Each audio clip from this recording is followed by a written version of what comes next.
आपका हार्दिक स्वागत करता हूं। आज इस वेबिनार में 3 विषयों पर स्टेक होल्डर के साथ विचार विमर्श तथा मंथन होगा। एक है MSMEs as an engine of growth, secondly manufacturing, exports and nuclear energy missions, and thirdly regulatory investment and ease of doing business reforms. मैं माननीय प्रधानमंत्री जी का आभार व्यक्त करता हूं कि आपने अपने बिजी शेड्यूल के बावजूद इस वेबिनार को समय दिया। अब मैं आपसे निवेदन करता हूं कि कृपया हमारा मार्गदर्शन करें। धन्यवाद।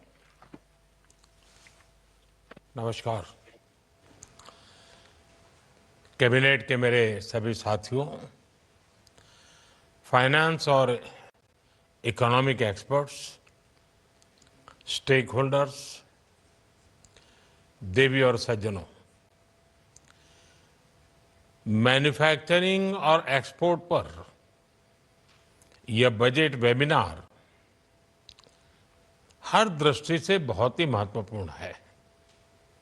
आप जानते हैं, यह बजट हमारी सरकार के तीसरे कार्यकाल का पहला पूर्ण बजट था। इस बजट की सबसे खास बात रही अपेक्षाओं से अधिक डिलीवरी। कई सेक्टर्स ऐसे हैं जहां एक्सपर्ट्स ने भी जितनी अपेक्षाएं की थी उससे बड़े कदम सरकार ने उठाए और आपने बजट में देखा है।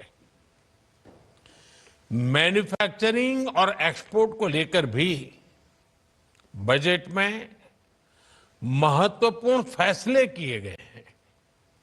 साथियों, आज देश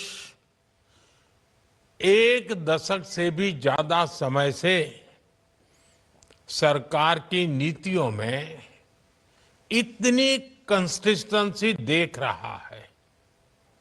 बीते 10 वर्षों में भारत ने लगातार रिफॉर्म्स, फाइनेंशियल डिसिप्लिन, ट्रांसपेरेंसी और इंक्लूसिव ग्रोथ को लेकर अपनी प्रतिबद्धता दिखाई है। कंसिस्टेंसी और रिफॉर्म्स का एश्योरेंस एक ऐसा बदलाव है जिसकी वजह से हमारी इंडस्ट्री के भीतर नया आत्मविश्वास आया है। मैं मैन्युफैक्चरिंग और एक्सपोर्ट से जुड़े प्रत्येक स्टेक होल्डर को ये विश्वास दिलाता हूं कि ये निरंतरता आने वाले वर्षों में ऐसी ही बनी रहेगी। आप मेरे पूरे विश्वास के साथ मैं आपसे आग्रह करता हूं, पूरे आत्मविश्वास से निकल पड़िए, बड़े कदम उठाइए। देश के लिए मैन्युफैक्चरिंग और एक्सपोर्ट ये नए एवेन्यूज हमने ओपन करने चाहिए। आज दुनिया का हर देश भारत के साथ अपनी इकोनॉमिक पार्टनरशिप को मजबूत करना चाहता है। हमारे मैन्युफैक्चरिंग सेक्टर्स को इस पार्टनरशिप का ज्यादा से ज्यादा लाभ उठाने के लिए आगे आना चाहिए। साथियों, किसी भी देश में विकास के लिए स्टेबल पॉलिसी और बेहतर बिजनेस एनवायरनमेंट बहुत जरूरी है। इसलिए कुछ वर्ष पहले हम जन विश्वास एक्ट लेकर आए। हमने कंप्लायंसेस को कम करने का प्रयास किया। केंद्र और राज्य स्तर पर 40,000 से ज्यादा कंप्लायंसेस खत्म किए गए। इससे ईज ऑफ डूइंग बिजनेस को बढ़ावा मिला और हमारी सरकार ये मानती है कि एक्सरसाइज निरंतर चलती रहनी चाहिए। इसलिए हम सिंप्लीफाइड इनकम टैक्स की व्यवस्था लेकर आए। हम जन विश्वास 2.0 बिल पर काम कर रहे हैं। नॉन फाइनेंशियल सेक्टर के रेगुलेशंस को रिव्यू करने के लिए एक कमेटी का गठन का भी निर्णय हुआ है। हमारा प्रयास है कि इन्हें मॉडर्न, फ्लेक्सिबल, पीपल फ्रेंडली और ट्रस्ट बेस्ड बनाया जा सके। इस एक्सरसाइज में इंडस्ट्री की बहुत बड़ी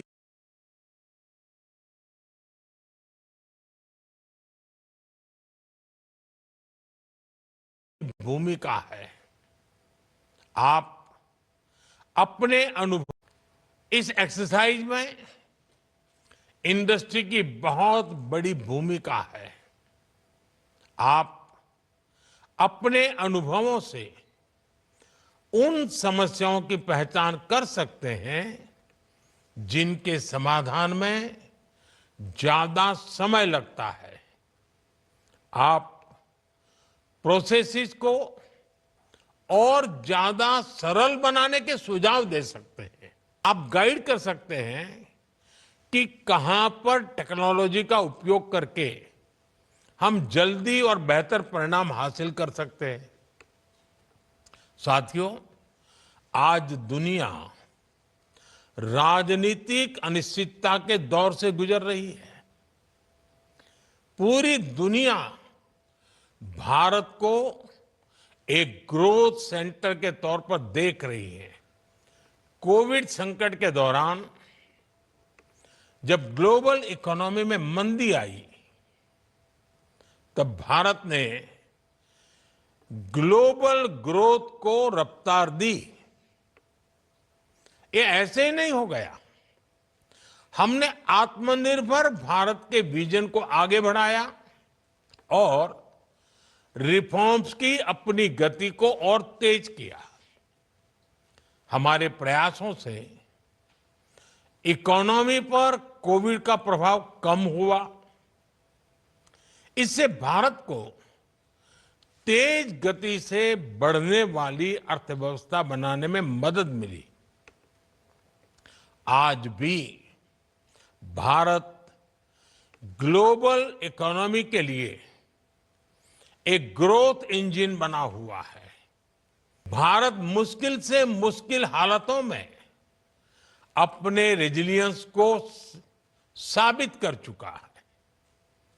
पिछले कुछ वर्षों में हमने देखा है कि जब सप्लाई चेन डिस्टर्ब होती है तो उसका असर पूरी दुनिया की अर्थव्यवस्था पर पड़ता है। दुनिया को आज ऐसे भरोसेमंद पार्टनर की जरूरत है जहां से हाई क्वालिटी प्रोडक्ट्स निकले और सप्लाई रिलायबल हो। हमारा देश ये करने में सक्षम है। आप सब सामर्थ्यवान है। ये हमारे लिए बहुत बड़ा मौका है। ये करने में सक्षम है। आप सब सामर्थ्यवान है। ये हमारे लिए बहुत बड़ा मौका है, बहुत बड़ी अपॉर्चुनिटी है। मैं चाहता हूं विश्व की इन अपेक्षाओं को हमारी इंडस्ट्री एक स्पेक्टेटर की तरह न देखे। हम दर्शक बनकर के नहीं रह सकते हैं। आपको इसमें अपनी भूमिका तलाशनी होगी। अपने लिए अवसरों को आगे बढ़ाकर तराशना होगा। पुराने समय की तुलना में आज ये कहीं आसान है। आज इन अवसरों के लिए देश के पास फ्रेंडली नीतियां हैं। आज सरकार इंडस्ट्री के साथ कंधे से कंधा मिलाकर खड़ी है। एक मजबूत संकल्प, ऑब्जेक्टिविटी के साथ ग्लोबल सप्लाई चेन में अवसर की तलाश, चैलेंज को एक्सेप्ट करना, इस तरह हर इंडस्ट्री एक एक कदम आगे बढ़े तो हम कई मील आगे निकल सकते हैं। साथियों, आज 14 सेक्टर्स को हमारी पीएलआई स्कीम का फायदा मिल रहा है। इस योजना के तहत 750 से ज्यादा यूनिट्स को मंजूरी दी गई है। इससे 1.5 लाख करोड़ रुपए से ज्यादा का इन्वेस्टमेंट आया है। 13 लाख करोड़ रुपए से ज्यादा का प्रोडक्शन हुआ है और 5 लाख करोड़ रुपए से ज्यादा का एक्सपोर्ट हुआ है। ये दिखाता है कि अगर हमारे एंटरप्रेन्योर्स, अगर उनको अवसर मिले तो वो हर नए क्षेत्रों में भी आगे बढ़ सकते हैं। मैन्युफैक्चरिंग और एक्सपोर्ट को बढ़ावा देने के लिए हमने 2 मिशन शुरू करने का फैसला किया है। हम बेहतर टेक्नोलॉजी और क्वालिटी प्रोडक्ट्स पर फोकस कर रहे हैं और लागत कम करने के लिए स्किलिंग पर जोर दे रहे हैं। मैं चाहूंगा कि यहां मौजूद सभी स्टेक होल्डर्स ऐसे नए प्रोडक्ट्स की पहचान करें जिनकी वर्ल्ड में डिमांड है, जिनकी मैन्युफैक्चरिंग हम कर सकते हैं। फिर हम उन देशों तक एक स्ट्रेटेजी के साथ आज जाएं जहां एक्सपोर्ट की संभावनाएं हैं। साथियों, भारत की मैन्युफैक्चरिंग यात्रा में R&D का अहम योगदान है। इसे और आगे बढ़ाने और गति देने की आवश्यकता है। R&D के द्वारा हम इनोवेटिव प्रोडक्ट्स पर फोकस कर सकते हैं, साथ ही प्रोडक्ट्स में वैल्यू एडिशन कर सकते हैं। हमारी टॉय, फुटवेयर और लेदर इंडस्ट्री के सामर्थ्य को दुनिया जानती है। हम अपने ट्रेडिशनल क्राफ्ट के साथ मॉडर्न टेक्नोलॉजीज को जोड़कर बड़ी सफलता हासिल कर सकते हैं। इन सेक्टर्स में हम ग्लोबल चैंपियन बन सकते हैं और हमारा एक्सपोर्ट कई गुना बढ़ सकता है। इससे इन लेबर इंटेंस सेक्टर में रोजगार के लाखों अवसर तैयार होंगे और एंटरप्रेन्योरशिप को बढ़ावा मिलेगा। पीएम विश्वकर्मा योजना के द्वारा पारंपरिक हस्तशिल्पियों को एंड टू एंड सपोर्ट मिल रहा है। हमें ऐसे कारीगरों को नए अवसरों से जोड़ने के प्रयास करने होंगे। इन सेक्टर्स में अनेक संभावनाएं छिपी हुई है। उसे विस्तार देने के लिए आप सभी को आगे आना ही चाहिए। साथियों, भारत के मैन्युफैक्चरिंग की, हमारी इंडस्ट्रियल ग्रोथ की बैकबोन हमारे एमएसएमई सेक्टर है।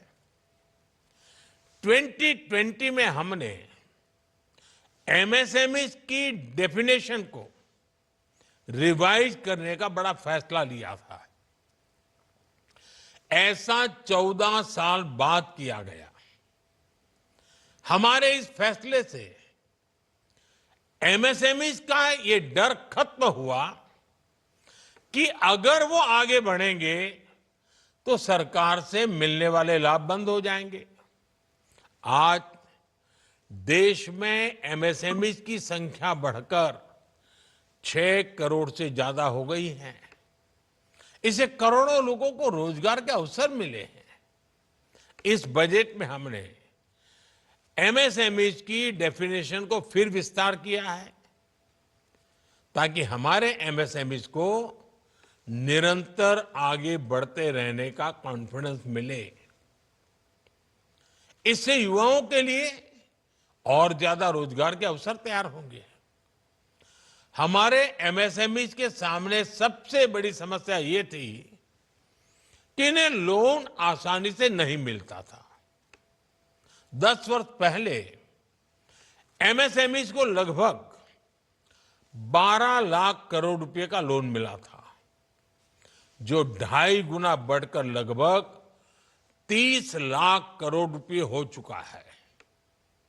इस बजट में एमएसएमईज के लोन के लिए गारंटी कवर को 2 गुना करके 20 करोड़ रुपए तक किया गया है। वर्किंग कैपिटल की जरूरतों के लिए 5 लाख रुपए की सीमा वाले कस्टमाइज क्रेडिट कार्ड दिए जाएंगे। साथियों, हमने लोन पाने की सुविधा दी, साथ ही एक नए तरह के लोन की व्यवस्था तैयार की।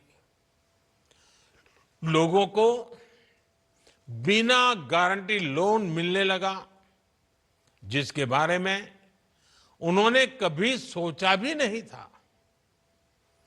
पिछले 10 वर्षों में मुद्रा जैसी बिना गारंटी लोन देने वाली योजनाओं से भी लघु उद्योगों को मदद मिली है। ट्रेड्स पोर्टल के द्वारा लोन से जुड़ी कई समस्याओं का भी समाधान हो रहा है। साथियों, अब हमें क्रेडिट डिलीवरी के लिए नए मोड विकसित करने होंगे। हमारा प्रयास होना चाहिए कि हर एमएसएमई की पहुंच लो कॉस्ट और टाइमली क्रेडिट तक हो सके। महिला, एससी और एसटी समुदाय के 5 लाख फर्स्ट टाइम एंटरप्रेन्योर्स को 2 करोड़ रुपए को उसका लोन दिया जाएगा। फर्स्ट टाइम एंटरप्रेन्योर्स को सिर्फ क्रेडिट सपोर्ट ही नहीं चाहिए, बल्कि उसे गाइडेंस की भी जरूरत होती है। मैं समझता हूं इंडस्ट्री को ऐसे लोगों की मदद करने के लिए एक मेंटरशिप प्रोग्राम बनाना चाहिए। साथियों, निवेश को बढ़ाने के लिए राज्यों की भूमिका बहुत अहम है। इस वेबिनार में राज्य सरकारों के अधिकारी भी मौजूद है। राज्य ईज ऑफ डूइंग बिजनेस का जितना बढ़ावा देंगे, उतनी ज्यादा संख्या में निवेशक उनके पास आएंगे। इसका सबसे ज्यादा फायदा आपके ही राज्य को होगा। राज्यों के बीच ये कंपटीशन होना चाहिए, कौन इस बजट का ज्यादा से ज्यादा फायदा उठा पाता है। जो राज्य प्रोग्रेसिव पॉलिसीज के साथ आगे आएंगे, कंपनियां उनके यहां निवेश करने पहुंचेगी। साथियों, मुझे विश्वास है कि आप सभी इन विषयों पर गंभीरता से विचार कर रहे होंगे। इस वेबिनार से हमें एक्शनेबल सॉल्यूशंस तय करने हैं। पॉलिसी, स्कीम और गाइडलाइन तैयार करने में आपका सहयोग महत्वपूर्ण है। इससे बजट के बाद इंप्लीमेंटेशन स्ट्रेटेजीज बनाने में मदद मिलेगी। मुझे विश्वास है कि आपका योगदान बहुत उपयोगी सिद्ध होगा। आज दिन भर की चर्चा से जिस मंथन से अमृत निकलेगा, वो जिन सपनों को लेकर के हम जा रहे हैं, उन सपनों को पूरा करने का सामर्थ्य देगा। इसी अपेक्षा के साथ आप सबका बहुत बहुत धन्यवाद।